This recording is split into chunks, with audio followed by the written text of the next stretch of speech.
This college student lost both his legs after his best friend convinced him to participate in the most disturbing insurance scam you'll ever hear about.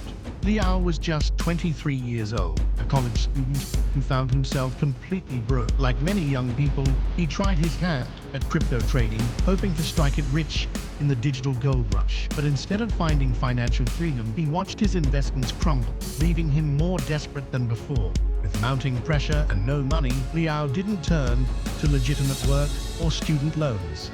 Instead, he concocted what might be one of the most horrific insurance fraud schemes ever documented. And for this plan, he needed someone to trust him completely.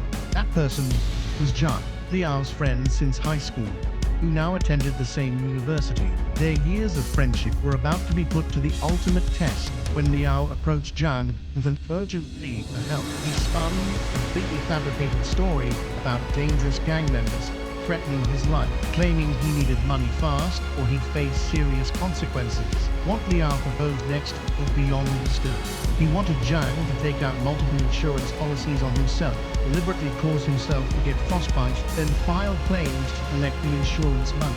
The accident would look legitimate. Zhang would get a cut, and Liao would have enough to pay off his imaginary gangster problems. Incredibly, Zhang, whether out of loyalty, naivety, or some combination of both, he put his complete trust in his longtime friend.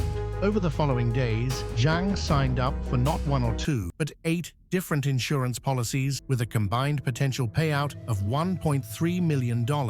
Before proceeding with their plan, Liao had Zhang sign a legal document promising to hand over $800,000 of the insurance money when it came through. The night they chose to execute their plan was in January, when the temperature was cooler. The two friends rode around town on their scooters before stopping at a local store to purchase something that would forever change Zhang's life: dry ice. Back at Liao's place, the horrific scene unfolded. Liao sat Zhang in a chair and had him place both feet in a container. He then filled it with the dry ice they had purchased, warning Zhang that it would be extremely painful. To prevent Zhang from pulling away, Liao zip-tied him to the chair, essentially restraining his friend while he inflicted catastrophic damage to his limbs. In a bizarre twist, Liao took photos throughout this process, evidence that would later prove damning.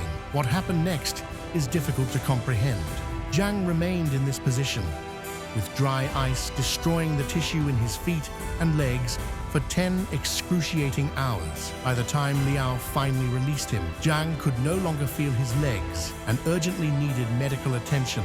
When they arrived at the hospital, doctors were immediately suspicious. The pair claimed Zhang got frostbite while riding his scooter in cold weather, but the medical professionals knew better. The symmetrical, sockless pattern of the frostbite made their story medically impossible. No one rides a scooter barefoot in freezing temperatures, and natural frostbite doesn't create such uniform patterns across both limbs. Despite the doctor's best efforts to save Zhang's legs, the damage was catastrophic and irreversible.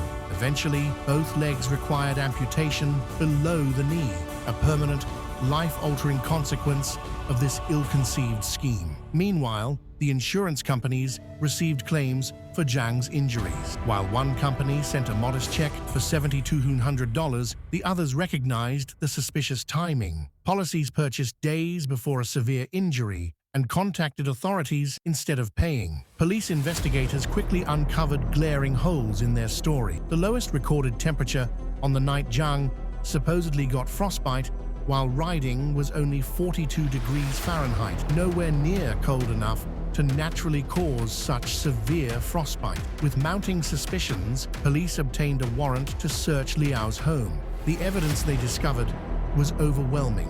Not only did they find the container used to cause the frostbite, but Liao had kept the incriminating photos on his phone, visual documentation of the entire horrific process. Police arrested both Liao and Zhang, charging them with insurance fraud, among other serious offenses. As of the most recent reports, both young men are awaiting trial in Taiwan. One's desperate scheme for quick money has left the other permanently disabled, with both now facing the potential of significant prison time.